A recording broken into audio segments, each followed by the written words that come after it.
DSC మీద నిందలు మోపుతూ ప్రతిపక్ష పార్టీగా చెప్పుకునేటువంటి గొడ్డల పార్టీ అధినేత కావచ్చు, వారి నాయకులు కావచ్చు, ఈ రోజున మా వంతు బాధ్యతగా డిఎస్సిలో నియామక పత్రాలు అందుకొని విధులు నిర్వహిస్తున్నటువంటి ఉపాధ్యాయుల దగ్గరికి పోయినప్పుడు వాళ్ళు చెప్పేటువంటి మాటలు మీరు విన్నారు ఇందాక. దౌర్భాగ్యమైనటువంటి విషయం ఏమంటే, నిర్మాణాత్మకంగా రాజకీయాల్లో ఆలోచన చేయాల్సినటువంటి, పని చేయాల్సినటువంటి రాజకీయ పార్టీలకు సంబంధించినటువంటి వ్యక్తులు అసలు రాజకీయ పార్టీని ఏదో అధికారం కోసమే పెట్టుకున్నట్టు. మీరు ఒకసారి ఆ పార్టీ గొడ్డల పార్టీ యొక్క ప్రస్థానం చూసినా, తండ్రి చనిపోతే ముఖ్యమంత్రి పీఠం కోసం పార్టీ పెడతారు, అధికార పీఠం దక్కకపోతే మళ్ళీ ఒకసారి బాబాయిని హత్య చేసి గొడ్డల్ని తీసిపోయేసి ముఖ్యమంత్రి గారి చేతిలో పెట్టి ప్రజల్ని మభ్యపెట్టి అధికార పీఠాన్ని దక్కించుకునే పరిస్థితి లేకపోతారు. అధికార రంగాన్ని అన్నీ మర్చిపోయేసి, చెప్పిండే హామీలు కూడా మర్చిపోయేసి, ప్రజల మధ్యనికి రావాలంటే పరదాలు కట్టుకొని తిరిగి, ఆ రోడ్లో పోవాలంటే పచ్చని చెట్లను నరికేసి, ముఖ్యమంత్రిగా 5 ఏళ్ల పాటు నిర్వాహకం వెలగబెడితే ప్రజలు అసహించుకున్నటువంటి పరిస్థితుల్లో 11 సీట్లకే పరిమితం చేస్తే, మరొకసారి 2 సంవత్సరాల కాలంలో ఏమాత్రం కూడా నిర్మాణాత్మకమైనటువంటి ఆలోచనతో కానీ వ్యవహార శైలితో కానీ ప్రవర్తించకుండా గంజాయి బ్యాచ్ని కేసులు పెడితే వాళ్ళ కోసం పరామర్శ, రౌడీ షీటర్లని కేసులు పెడితే, లేదంటే కొన్ని సంఘటనలు జరిగితే దాన్ని రాజకీయం చేసేటువంటి పరిస్థితులు. ఈ రోజున అవన్నీ వదిలిపెట్టేసి ఎక్కడో కేంద్రంలో ఒక జంజీ ఉద్యమం వచ్చిందని చెప్పేసి ఆలోచన చేస్తే దాన్ని అడ్వాంటేజ్గా తీసుకోవాలని, కన్వర్ట్ చేసుకోవాలని ఒక కుట్ర పన్ని పారదర్శకంగా అన్ని రకాలైనటువంటి నియమ నిబంధనలు పాటిస్తూ డిఎస్సి నిర్వహించినటువంటి పరిస్థితుల్ని 16,070 మందికి ఉద్యోగాలు ఇచ్చినటువంటి పరిస్థితి. ఆ నియామక పత్రాలు కూడా వాళ్ళ కుటుంబ సభ్యుల్ని ఒక గొడుగు కిందకి తీసుకొచ్చి ఒక షామియానా కిందే ఒక వేదికను ఏర్పాటు చేసి మరీ అందజేసి వాళ్ళ కుటుంబ సభ్యులందరూ కూడా సంతోషపడేటువంటి పరిస్థితులు అందజేస్తే పారదర్శకంగా 1 సంవత్సరం తర్వాత దాన్ని ఒక కుట్ర చేసేటువంటి కార్యక్రమం చేస్తూ ఉన్నారు. రాష్ట్ర ప్రజలు కూడా ఆలోచన చేసుకోవాలి. ఈయన ఎన్ని చేసినా కూడా ప్రకృతి ఒకటి ఉంటుంది, భగవంతుడు ఒకటి ఉంటారు, సహజ న్యాయం ఒకటి ఉంటుంది.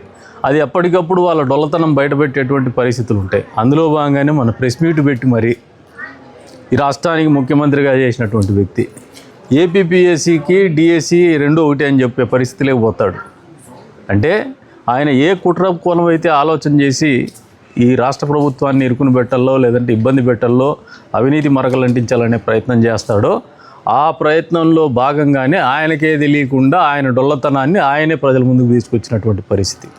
ఈ రోజున ఉపాధ్యాయ వృత్తిలోకి అడుగుపెట్టినటువంటి వీళ్ళే కాదు, సామాన్య ప్రజానీకం కూడా, చదువుకున్నటువంటి పిల్లలు కూడా ఏ జంజీన్ అని చెప్పేసి మీరు అడ్డం పెట్టుకొని గంజి ఉద్యమాలు చేసినారు. గంజి బట్టలతో జంజీ పేరు మీద నిరాహార దీక్షలు అన్నారు, కానీ మీరు చేసిన గంజి నిరాహార దీక్షలే. మీరు చేసినటువంటి నిరాహార దీక్షల ఫలితం ఏమైందంటే ఈ రోజున మీకున్నటువంటి విషయ పరిజ్ఞానాన్ని మీరే బయటపెట్టుకున్నారు. అంటే డిఎస్సి మీద మీకు ఎంత చిత్తశుద్ధి ఉండింది? 5 సంవత్సరాల పాటు డిఎస్సి ఊసే ఎత్తలా, మీరు జాబ్ క్యాలెండర్ ఊసే ఎత్తలా చెప్పినటువంటివి మీరు మోసం చేసి, ఈ రోజున మీరు చేసినటువంటి మోసాలకు ఫుల్ స్టాప్ పెడుతూ ఈ ప్రభుత్వం రాగానే మెగా డిఎస్సి మీద మొదటి సంతకం పెట్టి దాన్ని అమలు చేసినటువంటి పరిస్థితుల్లో దానికి వ్యతిరేకంగా దాదాపు 100ల సంఖ్యలో కేసులు వేసి దాన్ని ఆపాలనే ప్రయత్నం చేసి, అది అన్నింటినీ అధిగమించిన తర్వాత వాళ్ళకు ఉద్యోగాలు ఇస్తే కష్టం చేసి మీ మాటలు నమ్మి జాబ్ క్యాలెండర్ అని చెప్పేసి అప్పుడు మీ మాటలు నమ్మి ఉద్యోగాలకు కొద్దిమంది రిజైన్ చేసినారు. వాళ్ళ వయసు అయిపోయేటువంటి పరిస్థితులు వస్తున్నారు, భవిష్యత్తు అంధకారంగా ఉండేటువంటి పరిస్థితులు ఉన్నారు. అటువంటి వాళ్ళకి ఈ రోజున ఉద్యోగాలు వస్తే మీ రాజకీయాల లబ్ధి ఆశిస్తూ వాళ్ళని కూడా వెకిలి చేష్టలు చేసి వెక్కిరించేటువంటి పరిస్థితుల్లోకి మీరు పోతున్నారంటే ఈ రోజున ఈ రాష్ట్రంలో ప్రజలు ఆలోచన చేసుకుంటున్నారు. మీరు వెక్కిరించే ప్రయత్నం చేస్తే భగవంతుడు మిమ్మల్ని వెక్కిరించినాడు. అందుకనే ఏపీపీఎస్సీ డిఎస్సి ఒకటే అని చెప్పేసి ఆ ఉపాధ్యాయులకు కూడా ఒక రకమైనటువంటి ఉపశమనాన్ని మీరే కలిగించినారు.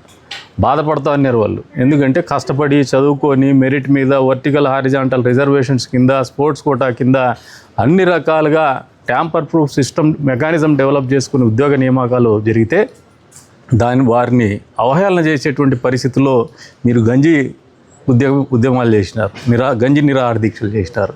వాటన్నిటికీ ఫుల్ స్టాప్ పెడుతూ ఈ రోజున ఒకటే చెప్తున్నాం, ఈ రాష్ట్ర ప్రజలు ఆలోచన చేసుకోవాలి.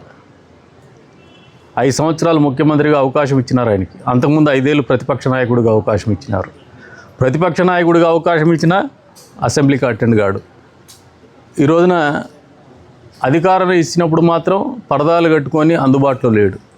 మళ్ళీ ఒకసారి అధికారాన్ని కోల్పోతే కేవలం రౌడీ షీటర్లకు గంజాయి బ్యాచ్ల పరామర్శల పేరు మీదనే చేస్తా అన్నాడు. నిర్మాణాత్మకంగా ఏంది చేసినటువంటి పరిస్థితులు లేవు. ఈ రోజున రాష్ట్ర ప్రజలు సిగ్గుపడాల్సినటువంటి అవసరం. ఎందుకంటే ఇటువంటి వ్యక్తినే మేము ముఖ్యమంత్రిని చేసుకోండేది.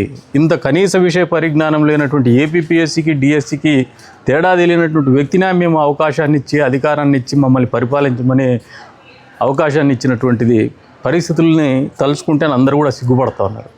కాబట్టి ఇప్పటికైనా బుద్ధి తెచ్చుకోమంటున్నాం. వాళ్ళు చెప్తున్నటువంటి మాటలన్నీ వాళ్ళ ఆత్మ పరిశీలన చేసుకోండి. ఇటువంటి మాటలకు మీరు ఇంకా మాట్లాడుతూ పోతే మీరు మరింత అవమానానికి గురవుతారు. వచ్చే రోజుల్లో మిమ్మల్ని ఈ సమాజం క్షమించదని చెప్పేసి తెలియజేస్తాం.